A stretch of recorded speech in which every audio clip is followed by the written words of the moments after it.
This title is narrated with virtual voice, computer-generated narration for audiobooks.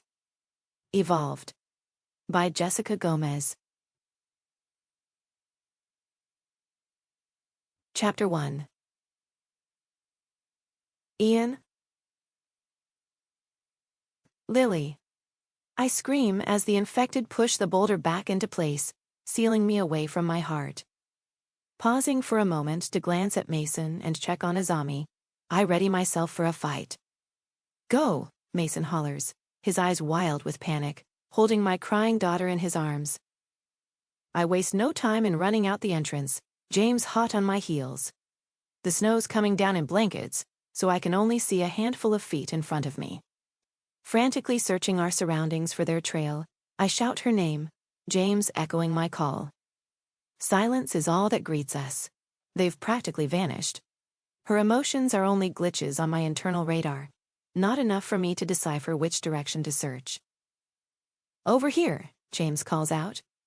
Rushing to his side, I see the footprints they've left behind, along with a large dragline.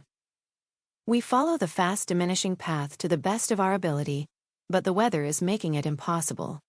The snow begins to run red. I slow down a moment to inspect it, needing to confirm my suspicions. Blood. Rage consumes me as I charge forward. After a few more yards, her marks disappear, replaced with footprints. With their speed and the condition she's undoubtedly in, he must have picked her up. The snow is filling up my lifeline and her emotions are growing fainter. My heart plummets to my stomach as dread crawls through my veins. I'm losing her. Luke barrels through the snow, taking the lead. Hope surges through me, knowing he's the best tracker in our group. No more than 50 yards later, he slows to a stop, searching the ground. Breathing hard, he searches for a hint, anything that'll lead us to her. Watching his face, I know before he looks at me, he's lost her. The snow's coming down too thick and too fast, covering any sign of their escape. When Luke finally meets my eyes, regret swims in their depths, and I know. A crushing weight slams into my chest, knocking the air from my lungs. When I'm able to breathe again, I open my arms wide and scream to the heavens. Lily! I drop to my knees in the snow, my hands planted in front of me. The cold barely registers as it sinks into my palms, numbing them like the rest of me. A sob echoes behind me, bringing me back to my senses. Climbing to my feet, I turn to meet James's glistening eyes. She's gone, he manages to say, before breaking down completely. We're not giving up, I growl, moving ahead. Ian! Luke steps in front of me, blocking my pursuit. We don't have their tracks and you're not dressed for this kind of search. He points to my lack of clothing and coat. None of that matters. Lily's out there with the same clothing.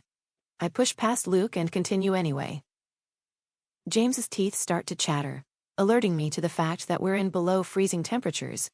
Their tracks vanished over an hour ago, and I'm blindly searching our surrounding woods. Ian? Luke starts softly. Ian, I know you don't want to stop, neither do we, but we're not prepared for a search like this. James is only in a t-shirt.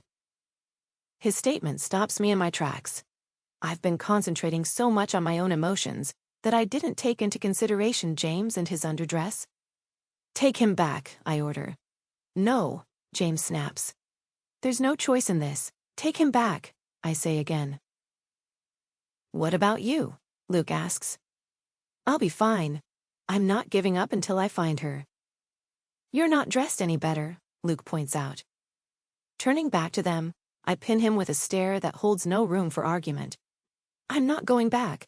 I can't leave her out here alone. Jeff has her, Luke. You remember Jeff, right? What he tried to do the last time he had his filthy hands on her.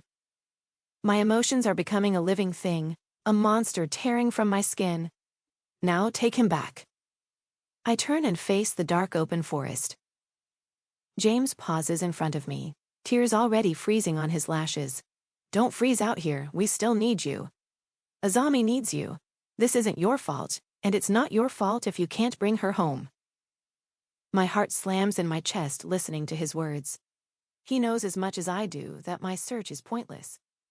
Their trail is cold, buried beneath several inches. To keep listening to this audiobook, I've left you a link in the description so you can do it at no cost thanks to Audible's 30-day free trial.